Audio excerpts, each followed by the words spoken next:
आखिर कौन हैं तनुष कुटियन, जिन्हें अचानक भारतीय टीम का बुलावा आ गया है? तो आप देखिए, बॉर्डर गवस्कर ट्रॉफी के तीसरे टेस्ट के बाद रविचंद्रन अश्विन के संन्यास के बाद बीसीसीआई चयनकर्ताओं ने उनकी जगह मुंबई के ऑफ स्पिनर तनुष कुटियन को ऑस्ट्रेलिया भेजा है।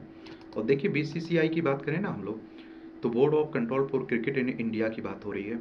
दिसंबर 1928 में इसकी स्थापना हुई थी। मुंबई में इसका हेडक्वार्टर देखने को मिलेगा। जब उनके चयन की खबर सामने आई, तब 26 साल के कुटियन अहमदाबाद में विजय हजारे ट्रॉफी में खेल रहे थे। उन्हें इस बात का अंदाजा कतई नहीं रहा होगा कि इस तरह अचानक राष्ट्रीय टीम के लिए बुलावा आ जाएगा। लेकिन जाहिर कि उन्हें वह मौका मिलने जा रहा है जिसका सपना हर क्रिकेटर देखना चाहता है, देखता है। कौन है तनुष कुटियन? तो आखिर कौन है ये तनुष कुटियन, जिन्हें अक्षर पटेल और कुलदीप यादव को नजरअंदाज कर टेस्ट टीम में शामिल किया गया है? तो दरअसल कुटियन मुंबई बॉलिंग ऑलराउंडर हैं। कुटियन दाएं हाथ के बल्लेबाज और ऑफ स्पिनर हैं। उन्हें मुंबई का रविचंद्रन अश्विन कहा जाता है। खुद कुटियन अपनी गेंदबाज की ताकत अश्विन की तरह अपनी गति और विविधता को मानते हैं। वह 85 से 90 किलोमीटर की रफ्तार से गेंद फेंक कर टर्न बाउंस हासिल करते हैं। शायद इसलिए भी क्योंकि स्कूल के दिनों में वह तेज गेंदबाजी करते थे। और तनिष कुटियन के पिता बिग कोहली में क्रिकेट एकेडमी चलाते हैं।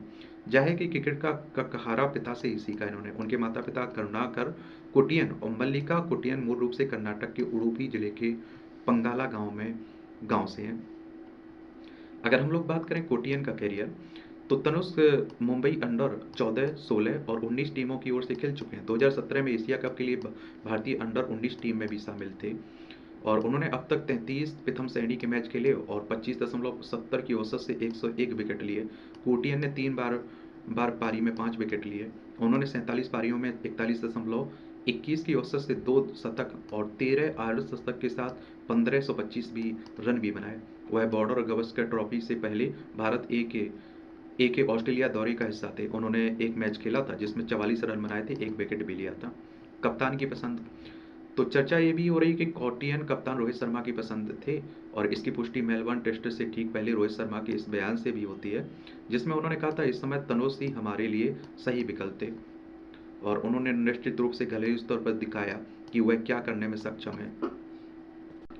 और शायद आप देखेंगे, इसी शायद उनकी वजह से मुंबई की टीम पिछले साल रणजी ट्रॉफी जीतने में कामयाब रही थी। और उन्होंने ऑलराउंडर के तौर पर प्रमुख भूमिका निभाई थी। इसलिए हजमारी के लिए बहुत अच्छा विकल्प है। दरअसल रोहित शर्मा खुद मुंबई से हैं, लिहाजा उन्होंने कोटियन के खेल को नज़दीक से देखा है। इसके अलावा एक और बात कोटियन के फेवर में गई। 1 महीने पहले वे इंडिया ए टीम की ओर से ऑस्ट्रेलिया में खेले थे। लिहाजा वे ऑस्ट्रेलिया की परिस्थितियों में दोबारा आसानी से ढल सकते हैं। वैसे अब तक के कैरियर में कोटियन की सबसे ज़्यादा चर्चा मुंबई को 2023-24 सीजन में रणजी ट्रॉफी चैंपियन बनाने के लिए होती है। उन्होंने 41.83 की औसत से 502 रन बनाए थे। 16.96 की औसत से 29 विकेट लिए थे। इस दौरान उन्हें एक शतक और 5 अर्धशतक तक लगाए थे। उनका सर्वाधिक स्कोर नाबाद 120 रन था। उन्हें बड़ौदा के खिलाफ बनाया था।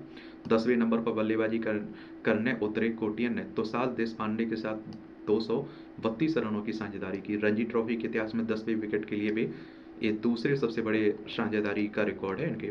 सेमीफाइनल में तमिलनाडु के गेंदबाज भी कोटियन को आउट करने में नाकाम रहे। कोटियन ने 89 रनों की नाबाद पारी के लिए और मैच में 4 विकेट भी लिए। विदर्भ के खिलाफ फाइनल में वे बल्ले से कुछ खास नहीं कर पाए, लेकिन पहली पारी में 3 और दूसरी में 4 विकेट लेकर मुंबई को 42वीं बार रणजी ट्रॉफी चैंपियन बना दिया था उन्होंने। उन्हें प्लेयर ऑफ द टूर्नामेंट का पुरस्कार भी मिला। कोटियन सीजन में 500 रन और 25 विकेट का डबल पूरा करने वाले एकमात्र खिलाड़ी हैं। मौजूदा रणजी सीजन में प्रदर्शन, तो मौजूदा रणजी ट्रॉफी में कोटियन ने मुंबई के 5 में से 2 मैच खेले, जिनमें 16.66 की औसत से 12 विकेट लिए। और लेकिन बल्ले से उनका प्रदर्शन कुछ खास नहीं रहा। वे 3 पारियों में 30 रन बना पाए। हालांकि इसी साल अक्टूबर की शुरुआत में शेष भारत में मुंबई की ईरानी कप जीत में भी उनकी भूमिका अहम रही। उन्हें नंबर 8 पर बल्लेबाजी करने का मौका मिला।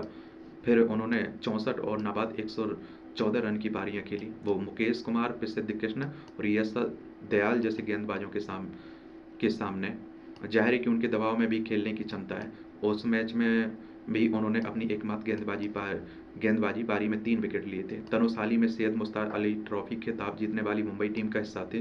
उन्होंने इस टूर्नामेंट में खेले 9 मैचों में 9 विकेट अपने नाम किए थे। आईपीएल में नहीं मिला उन्हें खरीदा। तो तनुष नेशनल टीम का टीम तक का सफर तय करने वाले उन खिलाड़ियों में शामिल हैं जो आईपीएल में चमके बिना इस मुकाम तक पहुंचे। इस खिलाड़ी पर आईपीएल के मेगा ऑक्शन में किसी भी टीम ने दांव नहीं लगाया। हालांकि पिछले आईपीएल में भी राजस्थान रॉयल्स की टीम में थे। उन्हें एक मैच खेलने का मौका मिला जिसमें उन्हें गेंदबाजी भी नहीं मिली और उन्होंने 24 रन जरूर बनाए, लेकिन उन्हें सबसे बड़ा फायदा हुआ रविचंद्रन अश्विन, युजवेंद्र चहल और केशव महाराज जैसे अनुभवी खिलाड़ियों के साथ ड्रेसिंग रूम में शेयर करने का। अब उनकी सलाह को साकार रूप देने का समय आ गया और इन्हें शामिल कर लिया गया। तनुष कोटियन, यही कहानी है इनकी। धन्यवाद।